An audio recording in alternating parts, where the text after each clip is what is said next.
বর্তমানে ভারতের অবস্থা খুবই খারাপ। পাকিস্তান বা বাংলাদেশ বিষয় নিয়ে ভারতে আপনি যখনই এখন বের হবেন, ভারতের রাস্তার মধ্যে দেখবেন হয় আন্দোলন, না হলে কোনো না কোনো মিটিং।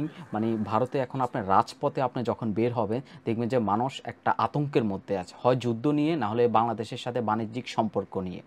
আর তার মধ্যে বাংলাদেশের সাথে ভারতের খুবই একটা ভালো বাণিজ্যিক সম্পর্ক ছিল। এখন নানা কারণে ভারতের সাথে বাংলাদেশের সে বাণিজ্যিক সম্পর্কটাও নাই।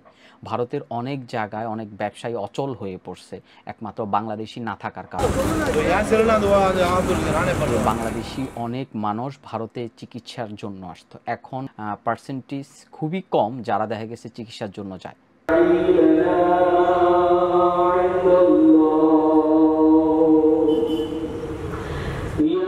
ভারতের মধ্যে মুসলিম হিন্দুর যে একটা বিষয়, যেটা অনেক আগের থেকেই একটা কোনো না কোনো একটা ইস্যু নিয়ে মুসলিমরা নানা কারণে অপদস্থ হচ্ছে, নানা কারণে মুসলিমরা অপমানিত হচ্ছে। অনেক কিছু মিডিয়ার মধ্যে সেটা প্রকাশও পায় না।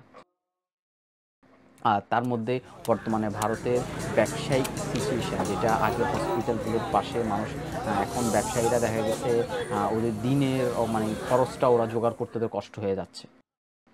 মানে ভারতে এখন যদি আপনি রাস্তায় আপনি যদি বের হন, আপনি দেখবেন যে হয় যুদ্ধের কোনো বিষয় নিয়ে রাস্তার অবস্থা খারাপ, না হলে হচ্ছে বাংলাদেশের সাথে যে একটা মানে একটা ভালো সম্পর্ক ছিল, এখন বাংলাদেশের সাথে বাণিজ্যিক সম্পর্কটাও ভালো নাই।